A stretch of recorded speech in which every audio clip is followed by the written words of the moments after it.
من وجد سعة لأن يضحي فلم يضحي فلا يحضر مصلانا أو كما قال عليه الصلاة والسلام إن الله وملائكته يصلون على النبي يا أيها الذين آمنوا صلوا عليه وسلموا تسليما اللهم صل على محمد وعلى آل محمد كما صليت على إبراهيم وعلى آل إبراهيم إنك حميد مجيد فاتقي اللهم بارك على محمد وعلى آل محمد كما باركت على إبراهيم وعلى آل إبراهيم إنك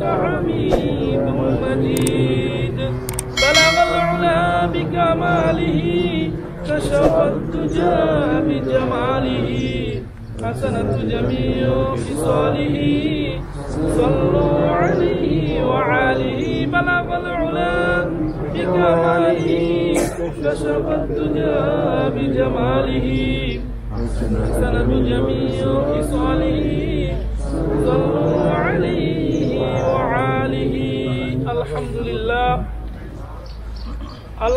لله رب العالمين মহান রব্বুল আলামিনের দরবারে লাখ কোটি শুকরিয়া যে মহান রব্বুল আলামিন আমাকে আপনাকে সবাইকে মোহাব্বত করে ভালোবেসে ঈদগাহ ময়দানে বসার তৌফিক দিয়েছেন সেই জন্য বলি আলহামদুলিল্লাহ। মানুষ হিসাবে আলহামদুলিল্লাহ আওয়াজ অনেক ছোট হয়ে গেছে, আমরা আবার বলি আলহামদুলিল্লাহ।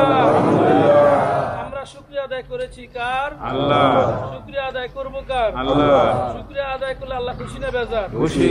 যেই আল্লাহর বান্দা আল্লাহর বেশি বেশি শুকরিয়া আদায় করবো, আল্লাহ রাব্বুল আলামিন ওই বান্দার উপরে খুশি হয়ে যান। সুবহানাল্লাহ।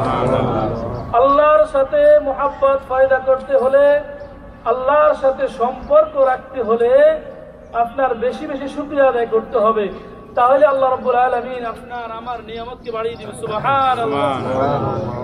আল্লাহ রাব্বুল আলামিন আমাদেরকে দুনিয়ার জমিনে সৃষ্টি করেছেন আল্লাহ রাব্বুল আলামিনের গোলামি করার জন্য, ঠিক কিনা? আল্লাহ রাব্বুল আলামিন আমাদেরকে মহব্বত করে ভালোবেসে দুনিয়াতে পাঠাইছেন একমাত্র রবের গোলামি করার জন্য, রবের শুকরিয়া আদায় করার জন্য। আর শুকরিয়া আদায় করবো না কেন? যে রব আমাকে আপনাকে দুনিয়ার জমিনে পাঠাইছেন একমাত্র রবের গোলামি, রবকে সেজদা করার জন্য। যে ব্যক্তি বেশি বেশি রবকে সেজদা করবে, আল্লাহ রাব্বুল আলামিন বলেন ওই বান্দা আমার অতি নিকটে চলে আসবে। সুবহানাল্লাহ। রবের নিকটে আসতে হলে, আল্লাহর কাছাকাছি আসতে হলে আপনার বেশি বেশি আল্লাহ রাব্বুল আলামিনের শুকরিয়া আদায়